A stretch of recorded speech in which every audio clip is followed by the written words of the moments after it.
While there is a world trend on the inclusion of persons with disability in this complex society, the rights of a disabled person in developing countries, particularly in India, are almost non existent, where the rights of a girl or a woman are also vulnerable. Women and girls with disability thus face twice the discrimination.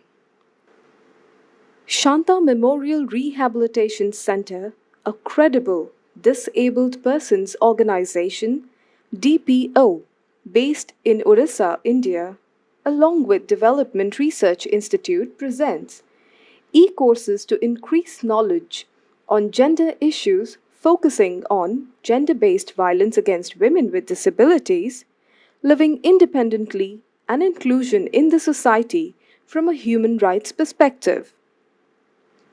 This web based course is titled Insidious Violence and Women with Disabilities. This academic endeavor was designed keeping in mind the COVID 19 restrictions and the shift of focus from classroom lectures to a virtual learning environment.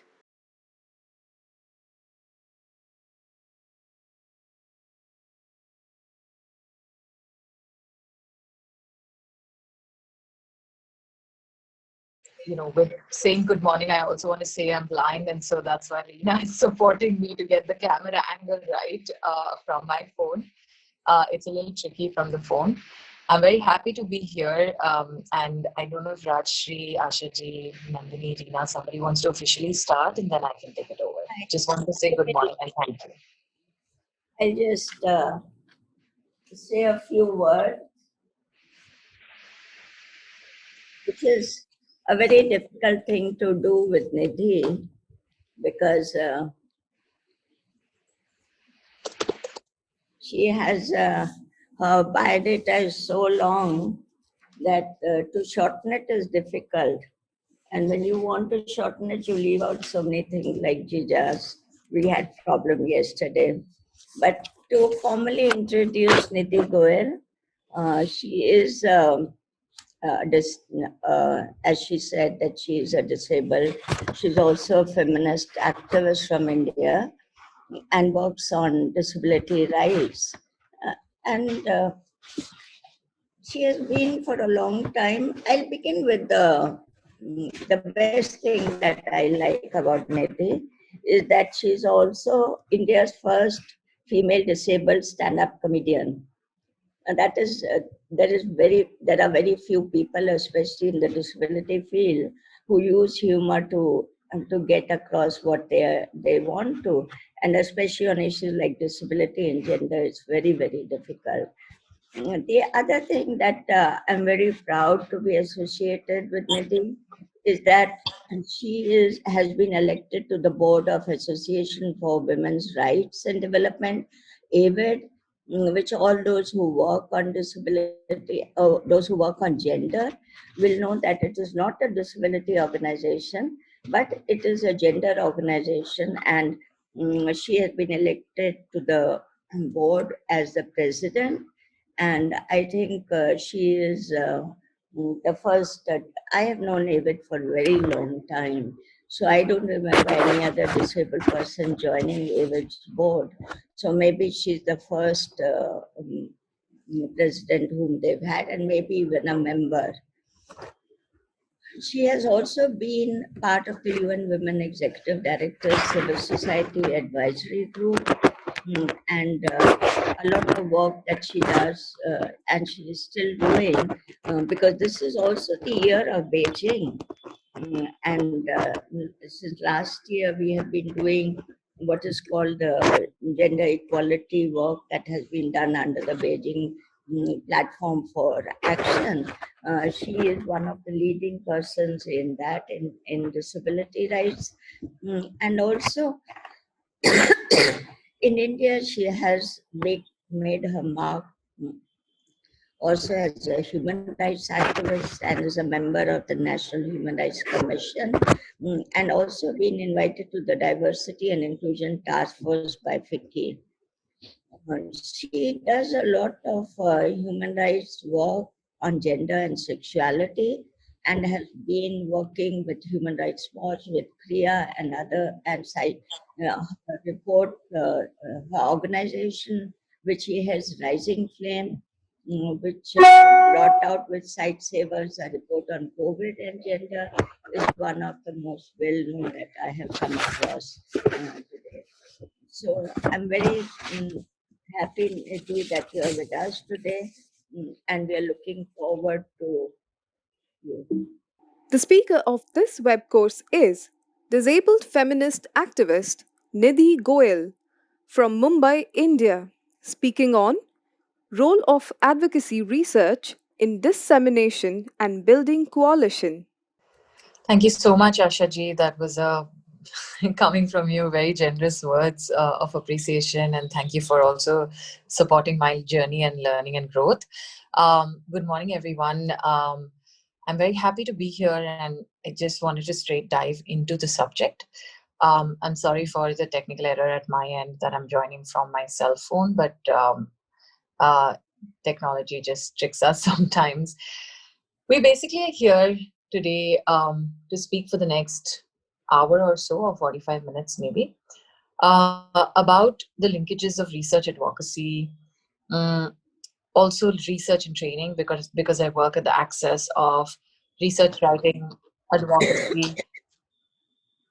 advocacy training, art, and so on. So just to see how we build these connections and to share some of my experiences and how those connections have been sometimes tenuous, sometimes really fruitful, and what have been the challenges in areas like gender, sexuality, violence, and disability when we're conducting research. I'm going to give brief examples, share some of the kinds of research that I have done, but also go into specific challenges, specific questions as a researcher, and specific directions that the research was then taken as a step to in the advocacy, or maybe research done for advocacy, research done for training and capacity building. So here is to talk about, Ashaji touched upon Beijing Plus 25, right? And I'm briefly speaking here. We're going to categorize our discussions maybe into two parts. One is research papers, research studies, but really research done for specific advocacies. So let me start with research done for specific advocacies, and I want to quote three brief examples here. I will share links with Rajashri or any of the SMRC team members, and they could sort of forward the links to you. So Beijing Plus 25, we're 25 years from the Beijing Declaration, and it was a women's rights space and a very revolutionary space in Beijing, that a lot of conversation from women being invisible to women's rights are human rights being established happened 25 years ago, 26 if you count 2021. This process began, and there was a process at the national level, regional level, and the global level to see and evaluate and further advocate, saying what is happening 25 years from the Beijing Declaration. Now, when you want to advocate for change and policy, the best way to do it was to collect data and to see how and what sort of changes have happened. Now, this data was collected in consultations with UN Women in partnership with other organizations, organized consultations, and gathered first-hand primary data, but also secondary sources. Why I say that is because a lot of activists, civil society actors were in these meetings who came from their own experiences, but also then represented experiences of the people they work with. This kind of study was done, and then the data collected at the national level was taken to the regional and the global level. Now, what happened at these research studies was that marginalized groups, and I say marginalized groups and not just women with disabilities, is because marginalized groups were rarely represented. And when they were rarely represented, their voices were not heard, their experiences were not documented. So leaving one out of a documentation like this, which was more official, which was going to be taken into further negotiations of declarations and commitments by the state, was something that was very interesting and difficult. And we were given a very short time because Rising Flame reached out to UN Women India, and we were given a very short time to present or to input into the documents. So just to say that when advocacy comes into space and where research becomes the pathway of advocacy, very often, very many traditional research methods do not work. Very often, very many detailed research methods do not work. While I'm saying this, I'm not disrespecting the process of research, and I'm not saying that we need to compromise the space of research. But sometimes, and particularly the current times has taught us that we need to move digital, we need to move consultative, and data needs to be gathered in many more innovative ways, which could be verified definitely, which is accurate definitely. So we're not compromising the ethics of research, but research has to be done. We were given about 2 weeks to put together some points. And so Rising Flame organized a national consultation for women with disabilities, but it of course had to be done online. And that was done online, and this was pre-COVID. It was 2019 because Beijing Plus 25 was in 2020. The national consultation was done because it was 2 weeks. We had to quickly have it online. It's not easy to organize women with disabilities or to reach them individually and collect data in 2 weeks. And it was a small, very, very small sample research that was done. Again, primary sources, but first-hand data and data compiled from partner experiences. And this report was put together to then be submitted to UN Women as an input so that the work could be taken forward. Now here, it was very, very difficult for us to take this step and to use this form of inputting into a document, which was a policy document later. Now the challenges, and which I will primarily lay out, it was important, the research was important because advocacy would not have happened without that. And why is it so in a country like India, or in many countries, so to say? Data is a huge gap. If you look at the CRPD, the United Nations Convention on Rights of Persons with Disabilities recommendations to India now, if you see the CEDAW, the Special Rapporteur recommendations to India, having accurate data or extensive data or disability disaggregated data has been one of the key things that has been recommended to India. We in our country have, just the basic census collection has been massively undercounted, and it's claimed by researchers, it's claimed by organizations, it's claimed by activists, by OPDs, disabled people's organizations, or organizations with disabilities. It's purely because of lack of, not it being not in sync with definitions, with global definitions and global standards on disability, but also because disability is such a stigma, there is very little counting of disability. There's very little expression of disability saying that, okay, we are disabled people, please, we have to tick this box. There's a lot of shame associated. So whenever there's data collection within the a country and a cultural context where disability is associated with a lot of shame, research definitely becomes that much more difficult. And when once finding data becomes difficult, doing evidence-based advocacy becomes even more challenging, because each time you go to the government with 4 cases of what happened, actually the law needs to hold up rights of even one person if they are being violated. But what the government or what policymakers at every level demand is for data. And so advocacy nearly becomes impossible if you don't have the right data. So connecting this back to the Beijing Plus 25 process, the challenges that we dealt with at that point, and it was a very, very tricky, it was between not having any data in 2 weeks to having the data, but not a comprehensive data. And this was something that we struggled with. We tried every way to publicize that consultation. We invited some speakers to set the stage who are also prominent people from the disability rights and the gender rights space, so that then they could publicize it in their networks and have more and more people join in, but the turnout was very less. And even within the country, we have, by law, 21 disabilities that have been outlined. Not all could be represented. Not everyone's progress on the access of Beijing Plus 25, particularly because the disability rights movement still does not speak as much as we would like with the women's rights and the gender justice movement. And so what happens is we needed to start for a lot of people from what is Beijing, what were our rights, and now reflect back on, did all of these what was the journey in realizing these rights?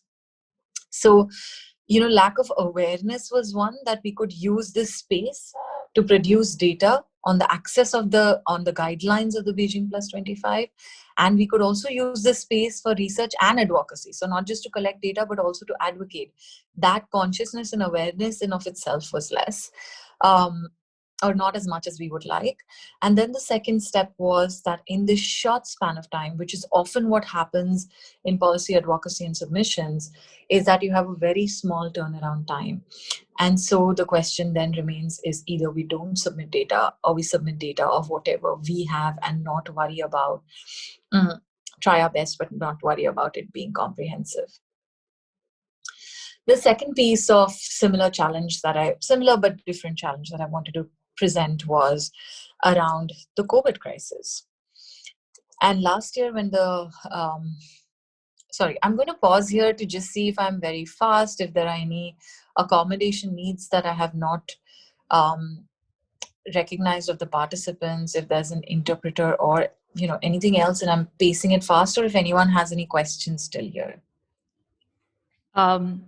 Thank you for asking that, Nidhi. I am the sign language interpreter. Hi. I could do if you go a little slower. Thank you so much Yeah, for doing that. Please feel free to just unmute yourself and pause if I am again violating the pace for you. Yeah, please Okay. just say that. Please feel free to say that. Okay. Anybody else? Any questions till now? We'll sort of keep it also. I'll keep coming back to you to ask if there was something that's making sense, something that you don't agree with, something that you wanted to ask further on this particular small piece. I think it's a Sunday morning. They're slow to us. Okay. Should I start with some of my comedy? It's going well so far.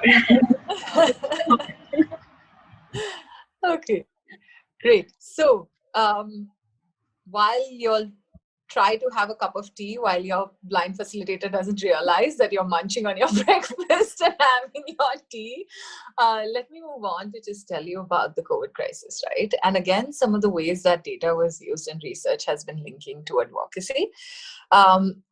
Here and some of the challenges. The larger piece which I wanted to move to eventually is the Human Rights Watch report around sexual violence and access to justice. And I'll come to that in the next 15 minutes. But I do want to talk about the COVID crisis. So Rising Flame in collaboration with Sightsavers launched a report around women with disabilities during the COVID crisis in the country. It's called Neglected and Forgotten. And we will be sharing the link with you. But what happened when the COVID crisis hit? We wanted to not have just an urban-based report. We wanted to have multiple realities from, cutting across geography, caste, class, culture, to some extent language, and so on. And so it was very, very difficult for us to even imagine how that could be done in a short span of time with all the mobility and other restrictions that were there. With India not being a primarily digitally developed country as much as we'd like to claim we are not, right? We also wanted to make a report on women with disabilities. And although, again, we do not have data on it, we have data on women and technology ownership, right?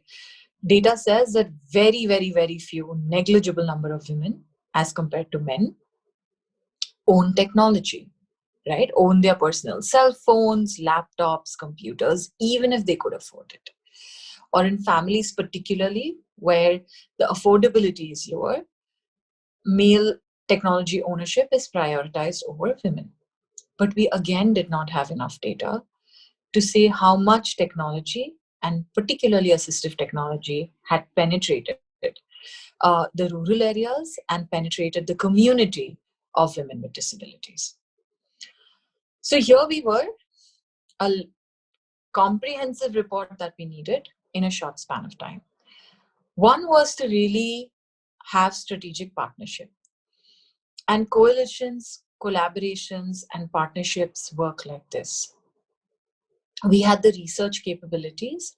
Site Savers had the networks and field workers who could go and connect with disabled people's organizations in multiple states, right? So far beyond our network of direct field workers who could go and support disabled people's organizations. So a strategic partnership was formed between Site Savers and Rising Flame, with Rising Flame's concept of a research study, with the joint effort, the joint capacities, and the joint skills of these two organizations, not to mention the joint networks and the joint outreach. So again, to think about the timeliness of the research, for which purpose it needs to be used, and what could be strategic alliances when we think about it. So once this alliance was formed between these two organizations, our two organizations, we basically had to fix on the modality of research. So we had many organizations, globally and nationally do some COVID crisis surveys. But we knew that as much as those were called research studies, those were survey studies. Those were self-reported surveys, which were primarily in English, sent over email or WhatsApp to people. We did not want to do that. We had semi-structured interviews / focus groups, which we wanted to conduct and hear realities from people. We also wanted first-hand data, not just from the grassroots, not just all of these diversities, but we also wanted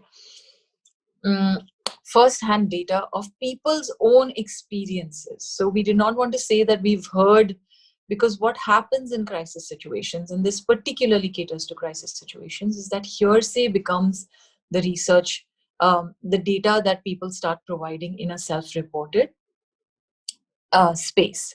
So we wanted to cancel that error of hearsay, of what people, basically activists, civil society actors, would get some calls, were not able to, many of them because of their own disability and chronic health conditions, could not basically go and collect first-hand data. So they relied on what was told to them by somebody else, and that also they reported in these self-reported surveys. So now, to cancel that error out, we decided that we'll have first-hand data. Only people who come are allowed to talk about their experiences.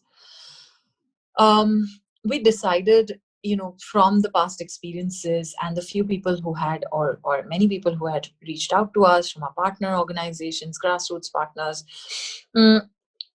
what we decided is the areas in which we wanted to gather data. And within those areas, the semi-structure within which we wanted to gather data. And now this structure was also in link, and why I'm going into details, is that we wanted to bring a policy change. We wanted to ensure two things. One, that there was a guideline that was issued by the Department of Empowerment of Persons with Disabilities in March. We wanted to see how much of those guidelines were being implemented, but also we wanted to see what were the basic rights in the crisis, without which, which were neglected, which were forgotten, which were not considered important. And so once we did that, we could form the areas in which we wanted to gather data. And all of this had to happen quickly because this was a crisis response, research, and advocacy. A crisis response, research, and advocacy. So research also done so that others could use it in their advocacy, but also that directly two of our organizations along with the networks that we were a part of, could advocate further. So I want to say that we conducted the research in multiple languages. So multiple means English, Hindi, Indian Sign Language, and tactile sign, right? And we had specific outreach to certain groups. There was snowballing method, but also targeted outreach. There was, self-nomination to the research, because we did a massive social media online platform outreach. But how would participants from the rural areas, how would participants in general, how would participants in general connect? So that's where the partnerships really helped. That's where field workers could go with their cell phones and connect with two participants together. So sometimes the privacy of individual participant, the autonomy, the space got marginally compromised by being huddling together in twos or threes. There were also spaces where internet did not exist. So when we said digital collection of data, we also used telephone, but now telephone had to have far smaller groups than a Zoom platform, which actually has breakout rooms, right? So really then thinking about innovating within methodologies, innovating within the modes of collecting data became really important for us in this sort of a way of collecting data. Now, there were two areas, or particularly one area in which, and we have experienced as women's rights activists, as gender rights activists, and as disability rights activists, that there's an area of violence that very few people want to speak about. Very few recognize, depending on the form of violence, very few people want to speak about it. Definitely very few want to say it happened to them. And so our methodology of saying that it has to be first-hand data shifted, because for this chapter only, we had 8 subsections within the entire report. It's a 100-page report, I think, which was pulled off in 2.5 months. But it also was the domestic violence piece, where everybody said, we know someone who has faced domestic violence. But then again, to verify, we said, who is this person? Where do they stay? When did they contact you? To verify at least that this is not a hearsay, this is at least a direct information that they have, where they have stepped in. Either it's their own experience, which honestly, out of the 82 women with disabilities that we interviewed, only 2 of them said that they had domestic discrimination and violence. The others presented first-hand narratives, and that's how we got 10 cases. So for us, it again became a question of how do we then present this data? Because everywhere else we've said it has to be a first-hand narrative, right? How do we then even take this data to legitimize within a report? So just to present the ethical dilemmas that, or the research dilemmas that come in space when particularly you're doing advocacy-based evidence gathering or evidence collection specifically to further advocacy and policy changes. We did decide to collect this data and present it, and we were transparent and honest to say that these were direct or shared experiences, right? We also then realized that there were 1 or 2 cases within employment, there were 1 or 2 cases within social security, which were not actually social protection. It was more within employment that there were 1 or 2 cases, because a lot of DPOs worked specifically in the area of employment, right? So it was also their first-hand data, which was then taken in. So it was a combination of many things that helped us put this report together. But it was important to have that flexibility or have that sort of crisis response in the foregrounding of the research, so that we could then go to a National Commission for Women and say, here's the domestic violence data. We do not have more data. At least can you do this, right? So As next step after the report,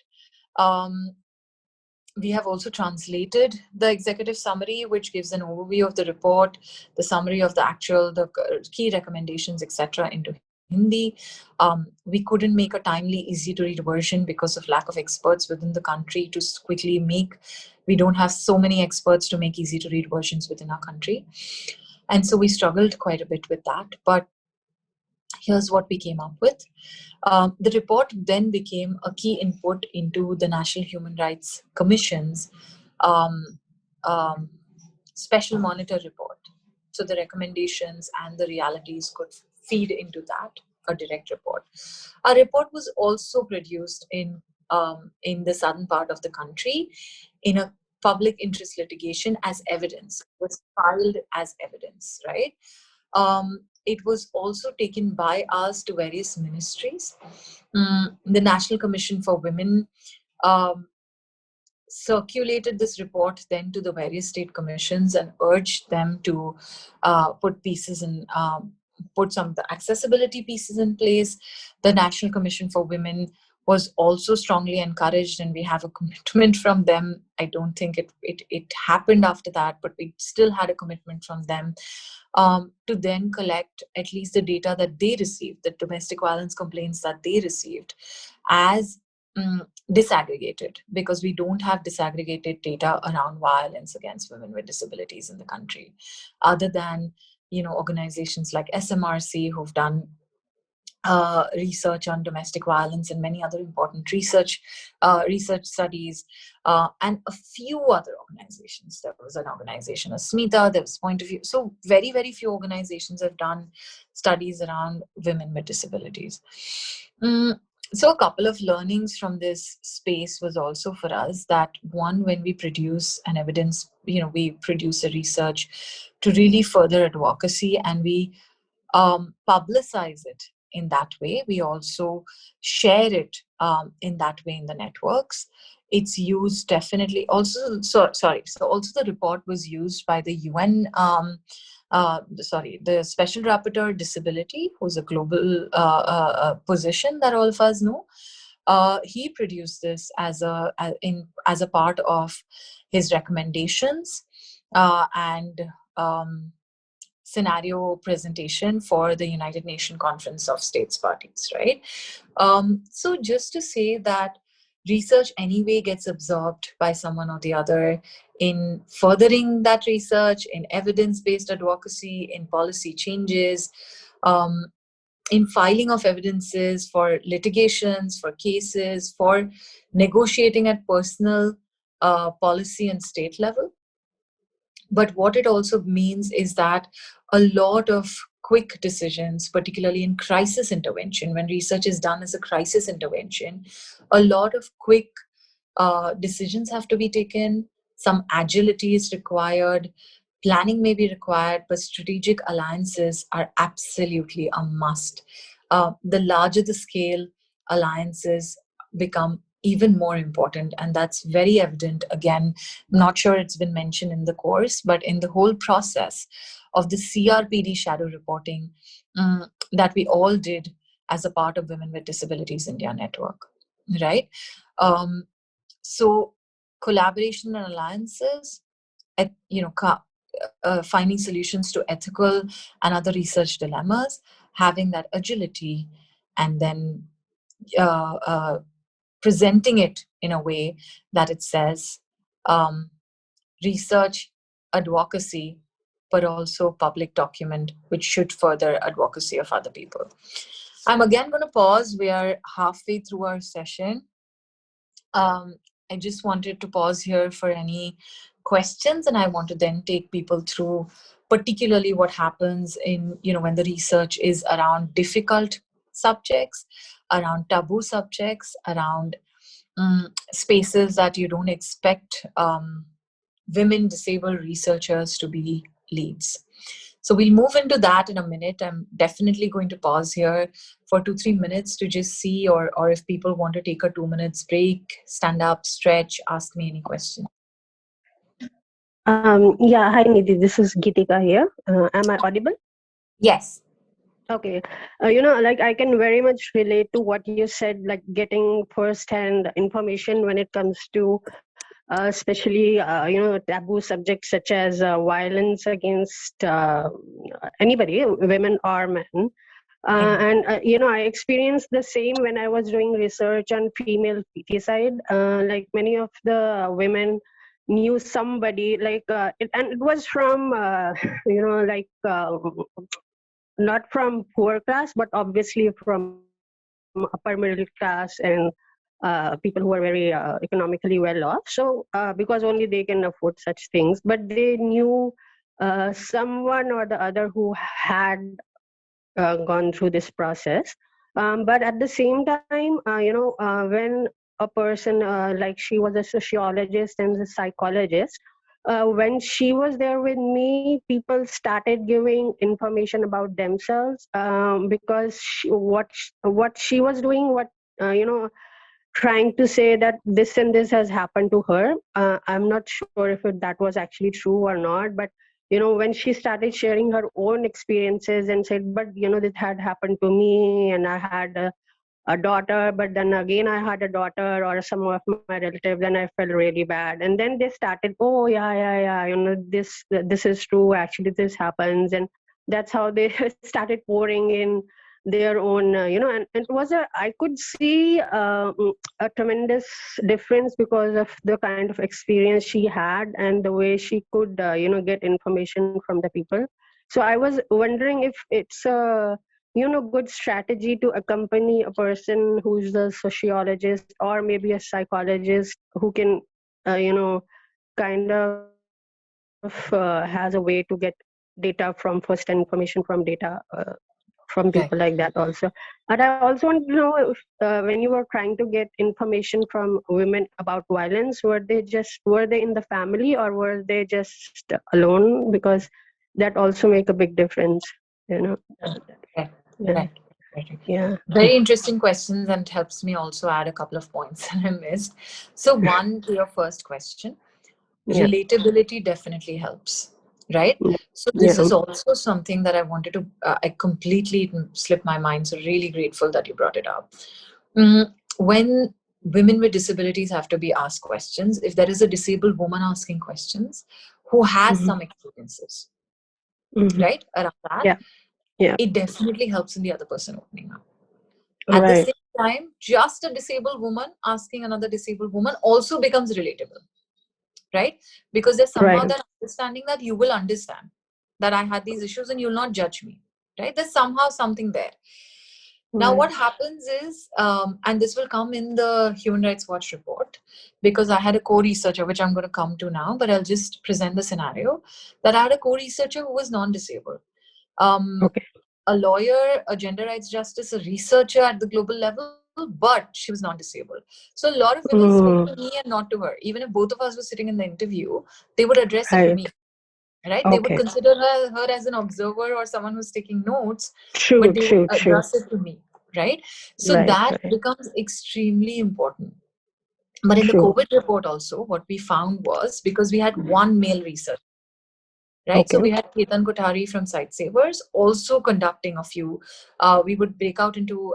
We would divide the Zoom call into breakout rooms, and one of the rooms would Yes. be handled by Ketan. Yeah, I was in his group. Correct. So, So yeah. some of the menstrual health conversations, women would not speak up when Ketan was there, right? True.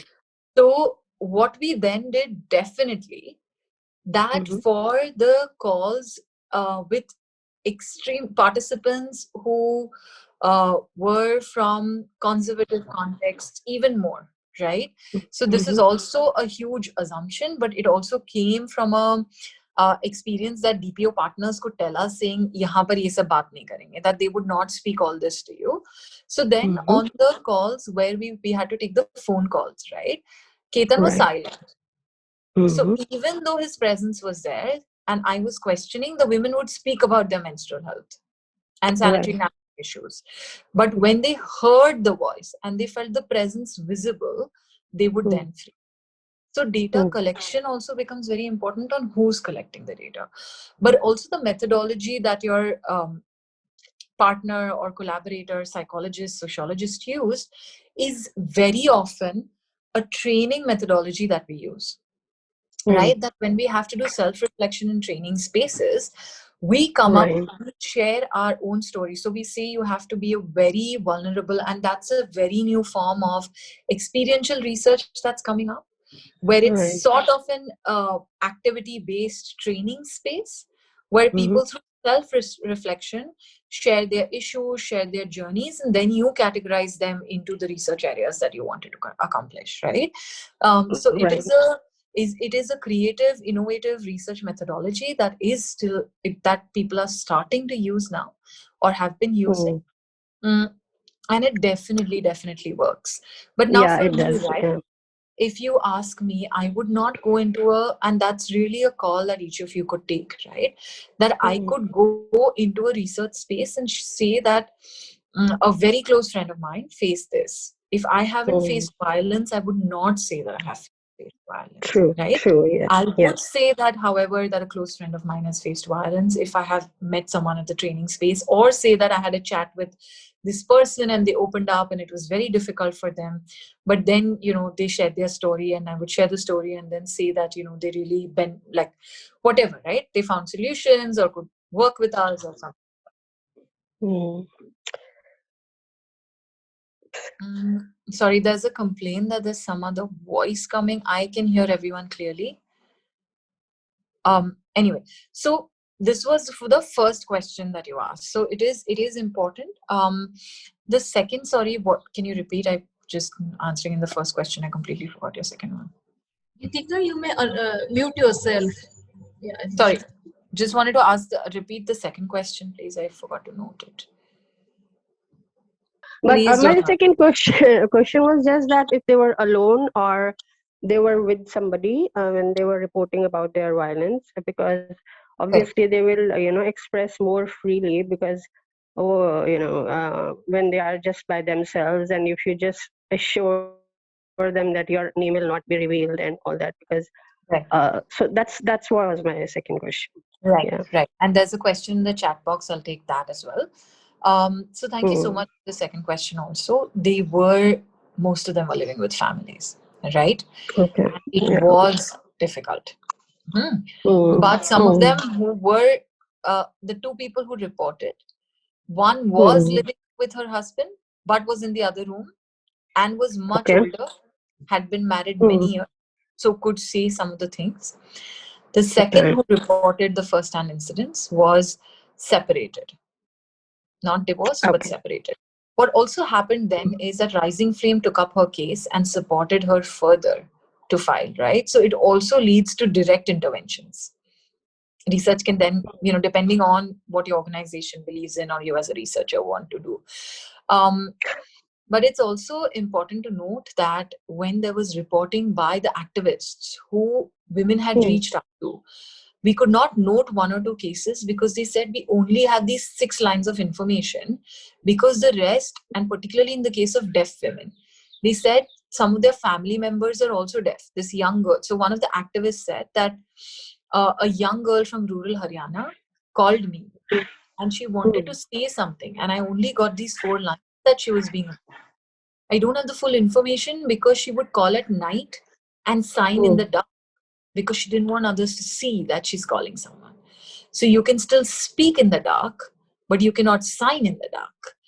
And because she was signing in the dark, the whole story was even not there documented. So we could not take that, even those 4 lines in, because then that becomes inaccurate or inadequate data, right? So there are also disability specific challenges. Right. So 2 more. So I hope that answers your question. There are 2 more questions and I'm going to quickly take those. What were the interventions done to support the people who were facing domestic violence?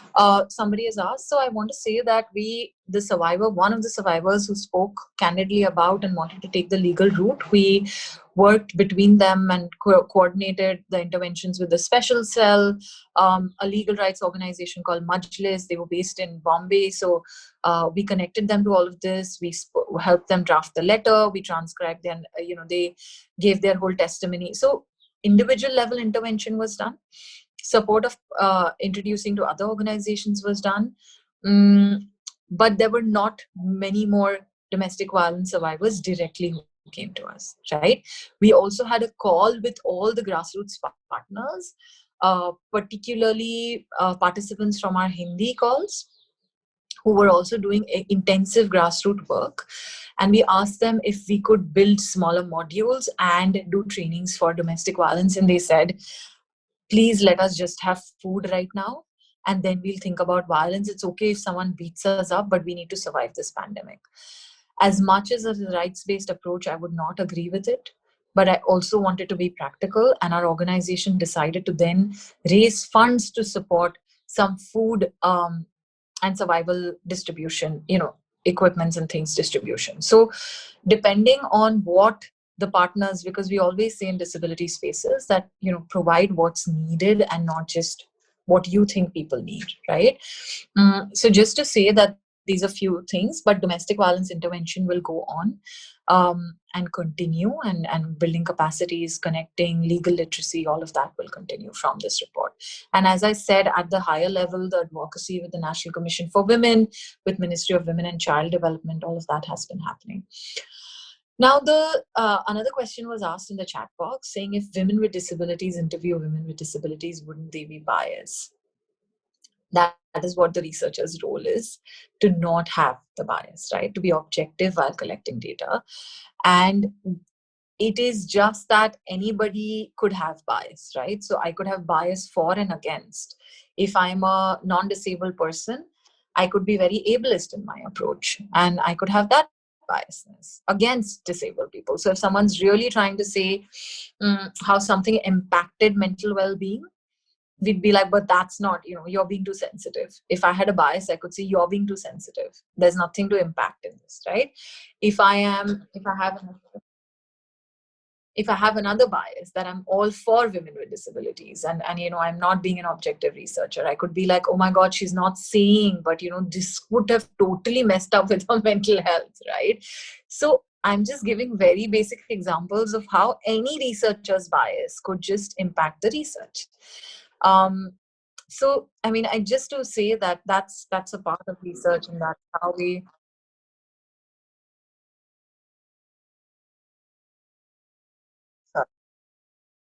I'm just gonna once.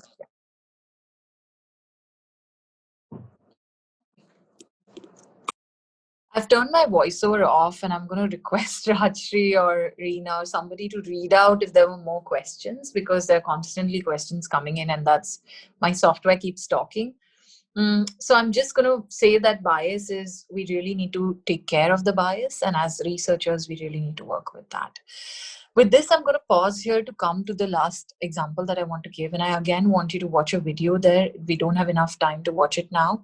So I'm promising you links to the COVID research, the COVID research launch, which had a lot of activists coming in and speaking about the research, but also about grassroots experiences. So different ways of the launch, a different way in which the panel discussion of the launch was made. And the third thing that I'll also share is the HRW study, which is on violence against women with disabilities, sexual violence and access to justice. And here, we've also made a video. And I definitely, you go through the study or not, I definitely would request everyone to watch the video. There's a reason why I'll tell you. So here, first of all, when you talk about sexual violence, again, finding cases is extremely challenging. Finding survivors who would speak with you and you don't realize. And finding disabled women survivors to speak with you who have faced sexual violence is another level of challenge. So while this was happening at Human Rights Watch, there were two forms of reports that were being done, right? This was the post-Nirbhaya case, which is the gang rape that the world knows about, which happened in India, in Delhi. After that, there were criminal law reforms. There were criminal law amendments in India where the rape laws became even more supportive to women. And it was the first time in the criminal law that women with disabilities and their accommodations were listed, right? So, of course, for me, all the accommodations that they listed were like common sense accommodations, that blind women should not be forced to identify a person in a visual lineup. Of course, I'm blind and I cannot identify someone in a visual lineup. That deaf survivors, or from the entire access to justice pipeline, they need to have support. So sign language interpreters, braille pieces for people who read braille, for intellectual disabilities, people living with intellectual disabilities, you need to have special educators or support people like that to give their testimony all through the legal access to justice process. Now, a couple of quick things. Like I said, we were 2 researchers on this report. We found it far more challenging because at the same time, there was a report at Human Rights Watch being written about non-disabled women and sexual violence and this criminal law reform. And what's their access to justice been? It's so interesting that the other researcher working on the non-disabled women's report found it far more easier. Although rape, sexual violence, being a survivor, all of this is taboo in the country, it was far easier, even within this spectrum of complexity, to reach non-disabled women than to reach disabled women. Again, because a lot of sexual violence survivors, even within disability, women living with intellectual disabilities, with severe and multiple disabilities, the vulnerability and the incidence of violence is far higher. And such women are mostly either living with families, are not independently communicating or connecting with the outside world, and so on and so forth. So reaching to them becomes the first barrier. Who would interview them becomes the second piece to think about. We had about 17 cases from all across the country, so it was a more emblematic report and not a comprehensive report around the access to justice process and pipeline and what had eased up and what were the barriers. But a very important thing was that we went to take, that this was talking to survivors, and which also meant that they were going to relive some of the trauma, right? And what reliving trauma meant for researchers became again very important for us. So we had a training on trauma research, right? So it was also important as experienced researchers that we go through a training on how to manage trauma, on how to work with people or work with people who have gone through trauma, and we're researching about that. Again, how did we find these cases? To emphasize, I cannot emphasize enough on alliances, partnerships, networks, and coalitions for research, working with people to reach the people you want to reach, right?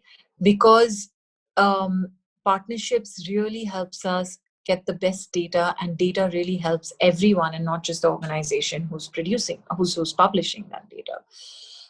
Human Rights Watch and I, as a researcher for Human Rights Watch, again worked with organizations like SMRC, Shruti Disability Rights Center, NPRD, and many more, Latika Roy Foundation, to then further reach, because how to reach women with disabilities. So how to reach people? What are these contexts? With disabled women, there are multiple contexts and familial contexts and cultural contexts that you need to remember when we need to reach them. So once we did that, it was also important to have the right kind of interpreters. Very often in research, half the research becomes difficult and becomes second layer of difficulty with interpreters. Now, here's one of the cases that I want to share, which threw up many dilemmas. We wanted to have a professional Bangla interpreter, but there was an organization within, a village in West Bengal who was managing the case or supporting this woman with an intellectual disability to access justice on the rape and a resultant pregnancy. The woman and her mother would not speak to another interpreter. So it became a decision between comfort and accuracy. They were comfortable with people from this grassroots organization, but the people from this grassroots organization were not professional translators. And the professional translators were outsiders. And so they didn't have the same comfort. Which testimony would be the closest testimony then became one of the dilemmas for us. We did go with the grassroots organization and we took there, and it was hard. It was very difficult when there are no professional translators, because you need to probe the translators, then observe, think if they're, try and gauge if they're translating right, probe them some more, ask the questions in a couple of ways, and so on and so forth. This was a woman with an intellectual disability, and we wanted to seek consent, which we did. But we were also interviewing someone who lived in a 8 by 6 square feet hut in a rural area in a village in West Bengal. We explained to them that your names would not be out. We explained to them that your village name would not be out. No identifying markers would be out, but your story will be out there. We explained that it would be on the internet. We tried our best to explain what internet means. The question that still remained with me is, how much, when I have never seen what internet looks like? How many of us are still grappling with, if we put out data in one place, then it's just public and goes around everywhere?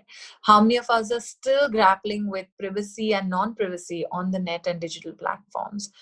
How would this person who has not been exposed, so it's not challenging their capacity, but challenging the experience, or worrying about the experience and the exposure, and on which grounds are you seeking consent? And as much as you try to explain, does it still become informed consent? So for us, it was really this ethical dilemma. The second was that the woman's story was being shared by the mother. The survivor's story was being shared by her mother. The mother was very strong. The survivor would not speak. She had an intellectual disability. She would speak less, but she would not speak to us. And we wanted to seek her consent to have her story out there. We again simplified, and a verbal, easy to read way of seeking consent.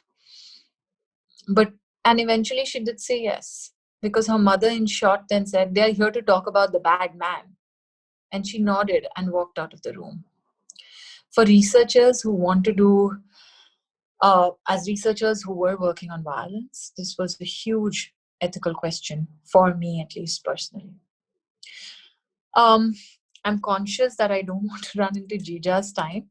And so we only have a minute, but I'm going to take 2-3 minutes because we started 5 minutes late. Just to say that then when this research finally was put together, we had strong recommendations, which we put together again for further advocacy with the center, with the state, with different organizations, and so on and so forth. But what we also did from this, so advocacy is one, which was the main aim of Human Rights Watch, to do advocacy after the research evidence was published, right? But the second thing that was extremely important for us, both of us as researchers, Shikha and me, was that this then becomes a training and awareness tool. And so we had an entire pull-out chapter within this research, which if somebody read, they would understand the entire legal landscape, right? So it was not just to say that X, Y, and Z happened, but it was almost like a self-study piece that was within that as well. The second thing is that we made a video on one of the survivors' story, but within the video, using the story, we also made the video in a way that practitioners. So just to say that this was then the video, which I'll share with you, was then used in many trainings and was used as a learning space for a lot of people, right? Which said that the state made these changes. These were the commitments, 1, 2, 3, but they were violated in this case. So to show what was violated, we first spoke out what was there. There was also an animated video on Know Your Rights. So women, again, for trainings, these videos could be used. So a research is extremely important, one, because we produce data without which a lot of changes in the world don't happen, in advancement of rights don't happen, but also that they then become the evidence on the basis of which policy advocacy is done. They then become the toolkit on which trainings are furthered and capacity building is done. So depending on how you aim your research, depending on the situation, the subject, when I say situation, crisis moment is one example, conflict would be other. Um, the subject like sexual violence, you would have to take, you would have to be agile, you would have to uphold the research ethics, but also you would have to take strategic decisions around alliances, around networks, around collaborations, and then produce a one step further to ensure that this research report is then either used for advocacy and or used for training. I'm going to pause here and just take 2 questions if there are any, and then hand over to Jija. Then there's a question from Dipshika. Education is very important in individual's life. What can be modification in basic education scenario that can act as effective measure regarding this social deformity? So again, thank you for this question, Deepshika. I think, Astha, organizations like Astha are again doing research. Even in our COVID crisis response report, there's a whole research on education. I think using that to take advocacy, understanding the existing laws. So what's the new education policy? What is the RTE? How do they come together? What is the research then there? And changing that from, taking that for advocacy would be important to change the education space within the country. There are many steps that are needed because just advocacy doesn't help. Implementation has to be there. Policy changes don't help.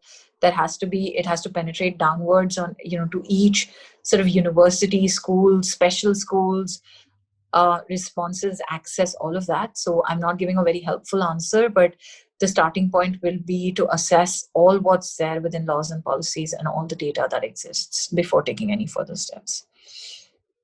Dipsika, I hope this answers your question. The next question and the last one, that is from Sridhara. Is there a major difference between advocacy research and academic research? If yes, should the former be a part of the latter? It really depends on your research goals. I feel like there is some difference between advocacy research and academic research. But a lot of academic research is also used for advocacy, right? So I'm just trying to say that it depends on your research goals. It depends on how you envision this to be adding to which form of discourses.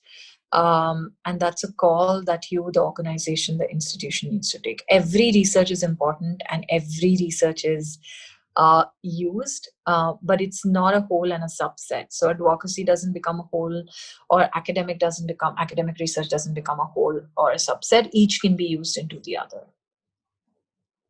Thank you so much. Sridhara, I hope that answers your question. Any follow-up question from any participants? You can write to me. I can also share my email ID. It's nidhi@risingflame.org, or you could simply write to your course coordinators here and they could forward your queries. Thank you so much, Nidhi. Connect to me. So just to say all the best, and we'll be sharing links. I'll be sharing links with the team. Thank you, Nidhi, so much for being here with us today. As an academic and an activist, I think in gender research, when we started this program, we had said that you cannot separate them both, because Correct. when you are an academic, you still need to be an activist.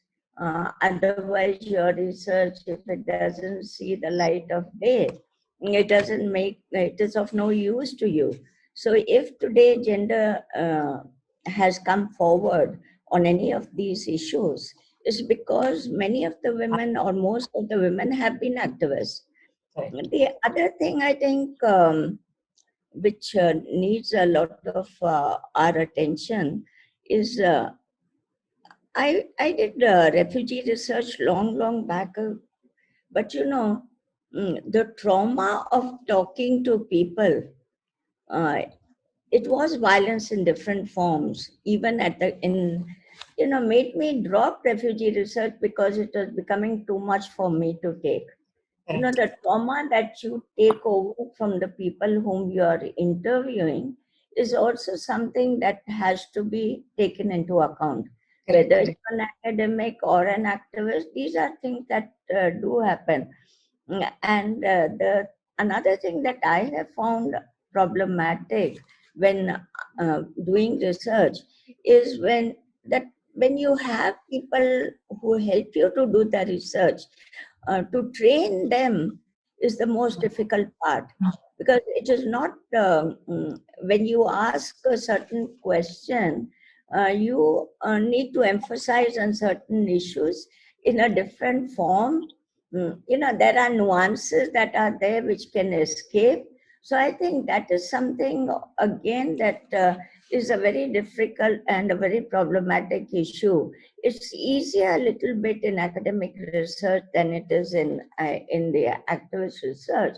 But since today both overlap each other, research is research, whoever does it and in which way you do it, because it's still contributes. And the ethical issue is very, very important.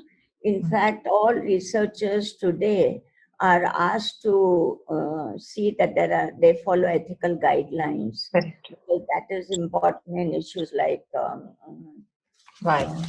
violence against women. And I think we had a good discussion. I wish there had been more time to ask more questions, but this is something maybe next time we'll do a little better job. But thank you so much, Nidhi, for being with us.